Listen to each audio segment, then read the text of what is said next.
Assalamualaikum warahmatullahi wabarakatuh. Ustazah Roslina binti Ramli. Hari ini kita akan belajar pendidikan Islam tahun 4, bidang ibadah yang bertajuk Mari Bersuci, iaitu suci daripada najis dan kekotoran. Baiklah, mari kita lihat pengertian najis. Najis ialah semua benda kotor yang menghalang daripada sah solat seperti darah dan tahi. Apa yang dikatakan benda kotor yang boleh menghalang daripada sah solat? Contoh pakaian kamu ketika solat. Pakaian kamu ketika solat, kamu kena pastikan betul-betul bersih. Kalau tiba-tiba pakaian kamu terkena najis, contohnya terkena tahi, kamu kena bersihkan dulu pakaian kamu bagi suci betul-betul, baru kamu boleh ambil wuduk dan solat semula.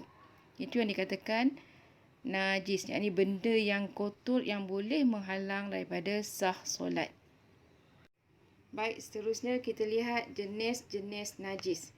Najis terbahagi kepada 3 jenis, iaitu najis mukhaffafah, najis ringan, najis mutawassitah, najis sederhana, najis mughalazah, najis berat. Okey, ada 3 jenis najis. Mari kita lihat satu persatu. Najis mukhaffafah yang bermaksud najis ringan. Okey, apa yang dikatakan dengan najis mukhaffafah? Iaitu air kencing kanak-kanak lelaki yang berumur 2 tahun ke bawah yang tidak makan dan minum kecuali susu ibunya sahaja.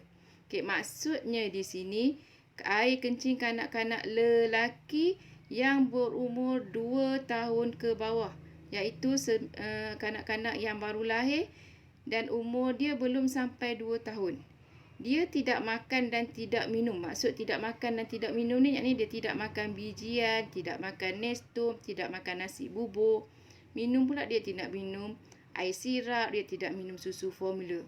Kecuali dia hanya minum susu ibunya sahaja. Itu yang dinamakan najis mukhaffafah, najis ringan. Okey, seterusnya kita lihat dulu najis mughalazah. Apa yang dimaksudkan dengan mughalazah? Mughalazah ialah berat, yakni najis berat. Apa yang dikatakan dengan najis berat? Najis berat ialah anjing, babi dan keturunannya serta segala perkara yang berkaitan dengan kedua-duanya. Okey. Contoh air kencing, air liur dan darah kedua-duanya. Okey. Najis mughalazah ni 2 binatang ni saja, yakni anjing, babi dan keturunannya. Keturunannya maksudnya anak dia, cicit dia, cucu dia, itu maksud keturunan. Serta yang berkaitan dengan kedua-duanya. Contohnya kacukan babi dengan kuda. Itu dinamakan najis mughalazah. Okey. Segala benda yang berkaitan dengan binatang anjing, babi ni, contohnya kulitnya, bulunya, air liurnya, darahnya, itu dinamakan najis mughalazah, najis berat. Okey.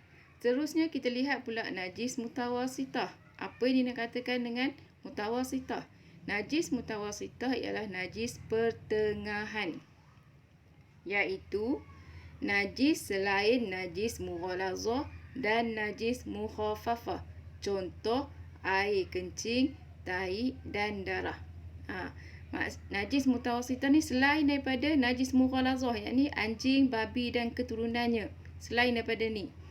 Dan selain daripada najis mukhaffafah, yakni selain daripada air kencing kanak-kanak lelaki yang berumur 2 tahun ke bawah. Contoh najis mutawassitah ni air kencing. Maksudnya air kencing kat sini air kencing binatang lain. Contohnya air kencing kuda, air kencing kucing, air kencing manusia yang berumur 2 tahun ke atas, tahi dan darah. Ini dinamakan najis mutawassitah. Okey, kita lihat pula cara-cara membersihkan najis. Bagaimana kita nak bersihkan najis jika kita terkena najis? Okey. Yang pertama, najis mukhaffafah. Jika pakaian kita terkena najis mukhaffafah, najis ringan, seperti mana yang kita tahu, najis ringan ialah air kencing kanak-kanak lelaki yang berumur bawah 2 tahun yang hanya minum susu ibunya saja. Okey, bila terkena najis tu, air kencing adik lelaki kamu yang masih kecil, kamu hanya ambil pakaian kamu yang terkena najis tu, kamu ambil air mutlak, yakni air yang suci, kamu renjiskan saja di tempat yang terkena air kencing tersebut. Renjiskan sehingga rata, lepas tu dah rasa puas, kamu dah rasa semuanya rata, kamu keringkan dia. Lepas tu kamu boleh pakai tanpa was-was. Itu apabila terkena najis mukhaffafah. Okey. Apabila terkena pula najis mutawassitah. Apabila terkena najis mutawassitah, yakni darah, tahi, air kencing, kamu cuma hilangkan najis yang terkena pada badan, pakaian atau tempat. Basuh dengan air mutlak sehingga hilang kesannya sama ada warnanya, bau dan rasa. Okey. Apabila terkena najis mutawassitah, terkena tahi contohnya. Okay, kamu hanya hilangkan dulu tahi itu dengan berus. Lepas tu ambil air mutlak, yakni air suci. Kamu bersihkan tempat tersebut yang terkena najis. Sehinggalah tak ada warna, tak nampak dah kesan warna tahi tersebut. Tak ada rasa, tak ada bau dan tak ada rasa. Maka sucilah pakaian kamu tersebut dan kamu boleh pakai tanpa ragu-ragu. Okey. Tengok pula najis mughalazah. Okey, najis mughalazah, kita tahu najis mughalazah adalah najis berat, iaitu anjing, babi dan segala keturunannya. Okey. Contoh, tiba-tiba kasut kamu terpijak tahi anjing. Okey, cara nak menghilangkannya, nak membersihkannya ialah hilangkan najis yang terkena pada badan, pakaian atau tempat. Yang ini terkena pada mana-manalah di pakaian kamu ke, di kasut kamu ke, atau di badan kamu ke. Okey. Yang kedua dia kata apa? Basuh dengan air tanah 1 kali. Yang ketiga, basuh dengan air mutlak 6 kali hingga hilang bau, warna dan rasanya. Okey, ni macam mana? Okey, apabila kasut kamu, kita ambil contoh kasut lah, kamu terpijak tahi anjing. Okey, kamu mula-mula kena bersihkan dulu, buang dulu najis di kasut kamu. Dah habis buang najis di kasut kamu, kamu ambil satu cebok air dan kamu ambil tanah, masukkan dalam air tanah tersebut, jadikan dia air tanah. Kamu basuh tempat yang terkena najis tahi anjing tersebut. Okey, dah basuh dengan air tanah, baru kamu bilas pula dengan air mutlak, yakni air suci sebanyak 6 kali.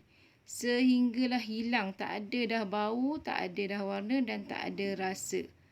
Ini cara macam mana kita nak menyucikan najis mughalazah. Baiklah, sampai setakat ini dulu pembelajaran kita pada hari ini. Sekian, terima kasih. Assalamualaikum warahmatullahi wabarakatuh.